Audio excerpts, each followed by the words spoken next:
So you want to know more about blues music? Well, today I've got the history of the blues music in St. Louis from the Delta blues to the electric sound of the Chicago blues, all coming up in this 5-part mini-series. Hello, I'm Donald Wood, and this is I Want to Play Bass, your YouTube channel for everything bass. So subscribe, hit that bell notification, get in the loop, and don't miss a beat.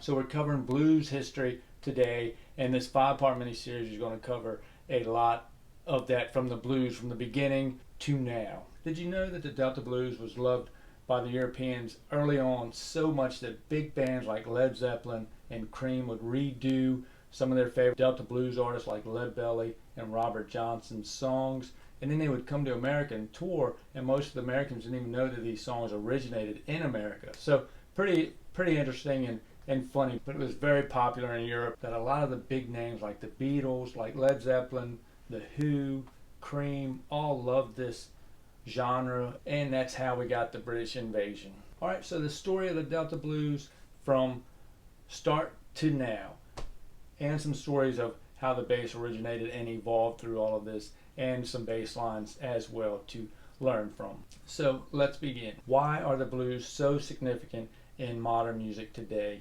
and in modern and in music from the past as well? Much of our modern music today has been influenced by the blues, and the blues also help shape our American culture as well.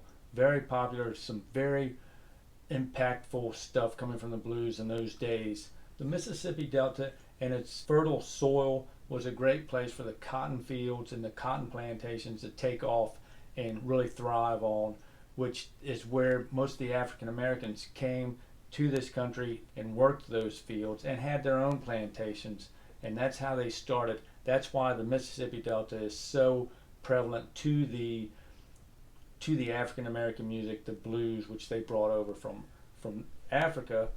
And a lot of those workers were slaves. They were treated as slaves, and they would get together in the evenings and there just dance and sing. They were soul singing and just dancing to the rhythms that they were fond of, about the songs and the hard times they were enduring, which is how we got the blues. That's why it is the blues, because it's mostly sung about the hard times. Now, some of the big names of the Delta blues are Lead Belly, Robert Johnson, Blind Lemon Jefferson, Muddy Waters. These are some of the big names that made a big impact on the Delta blues and really made the Delta blues what it is and give it that significance, just from their abilities as singers, that they could make the Delta blues be so appealing. Now, some of the Lead Belly songs, he's a real popular Delta blues artist with just a violent past. He was actually imprisoned from killing a man, but just those times were violent for the African Americans and just tough times for him. So by Lomax, he had heard his music, and now his music's actually in the Library of Congress because of the genre of the Delta blues, and it was Lead Belly stuff is there, and I'll leave a link down below of one of his more popular ones, Goodnight Irene, that you can check out. Some good stuff. I did a video on that particular song as well, of the bass line. So definitely a very significant name in Delta blues is Lead Belly. And another name is Robert Johnson. Now, he has been called one of the greatest blues singers ever by big names like Eric Clapton. Had actually quoted Eric Clapton saying that about Robert Johnson, and he influenced a lot of the big guys like Robert Plant, Bob Dylan, Jack Bruce, just some big names that really looked up to these guys, and the Delta blues artists, and just knew that there was something special about them. Now, there's 2 documentaries out there on Robert Johnson. First one was in The Search for Robert Johnson back in 1991, so it's an older documentary, but it's interesting to watch. So definitely watch that and learn from that. And the later one was later in 1997, and it's Can You Hear the Wind Howl? That's a good one also about Robert Johnson. So very interesting, and just a beautiful voice, and just blues delivered. It was just natural. It was just natural. So another interesting character of the Delta blues was the singer Blind Lemon Jefferson. He was blind at birth and sang in a lot of questionable areas, gambling, women hustling, just some tough time bootlegging, all kinds of stuff. But he would sing from they say about 8 o'clock in the day. He would sing till 2 o'clock in the morning, and he'd just sing all night long, and people just listened to him. And he, he had that way, and it was just, like Robert Johnson, just natural, and even Leadbelly, just natural. These guys, all those Delta blues artists, it was just natural to just belt out that, just had so much feeling inside of them and emotion inside of them. They could belt it out in their songs, and it really shows, and it stood the test of time. I mean, this is back in the early 1900s, almost the late 1800s, that we've got this,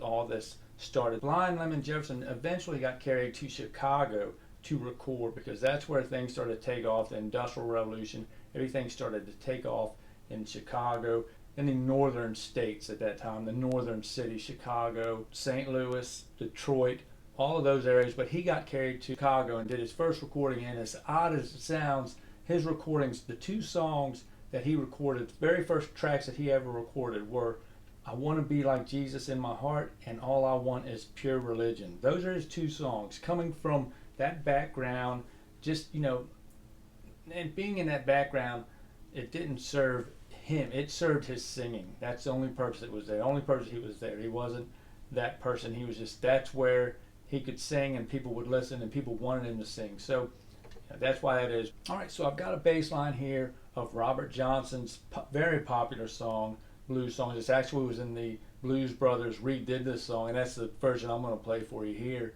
because in his original, Robert Johnson's original version, it's just playing guitar and him singing, which is great to listen to. I'll leave a link down below of that also. You can enjoy the originality of it, and then there's the link of the Blues Brothers playing it with their band, and that's what we're going to learn today. So this is going to be in the key of E, and it's the blues, 12-bar blues, but this bass line really works. I'm just going to give you the fundamental, the structure of this bass line, and then you can go and have fun with it and break it down, really pick it apart, because there's a lot going on. That bass line's moving all over the place, but for the most part, this is going to get you through. You can just play it and enjoy playing along with the song also. So like I say, it's in the key of E, Sweet Home Chicago by Robert Johnson. Now, the very first part, it starts off, then it comes A, B flat to B, and then E. And it's a shuffle. It's a solid shuffle as expected. It's the blues, so it's a shuffle, that rolled, that swung eighth note, okay? Here's the groove.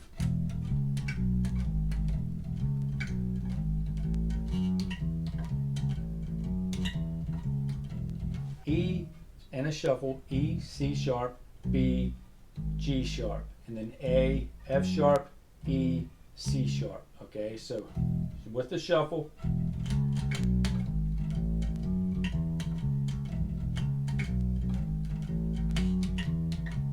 okay, so that's the groove right there. So it does that for a good while there, and then it does a little break, just like the intro, and then E, E, E, E, and then walk up from the E, F sharp, G, G sharp, A, F sharp, E, F sharp, and then it does like a little melody lick there. Does a little lick here with the melody, G, F sharp, E, C sharp, E, and that's with the melody there. Then it goes to B, to G sharp, F sharp, D sharp, does that pattern on B, and then the A, and then the E.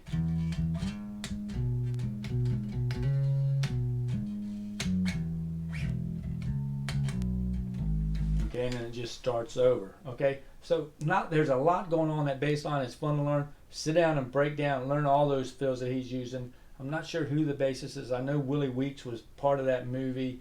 In the end, the Gator Boys he was playing bass with those guys. I'm not sure if he actually did the recording on that, but I know he was in the movies, and he's a phenomenal bassist. I wouldn't be surprised if it wasn't him playing.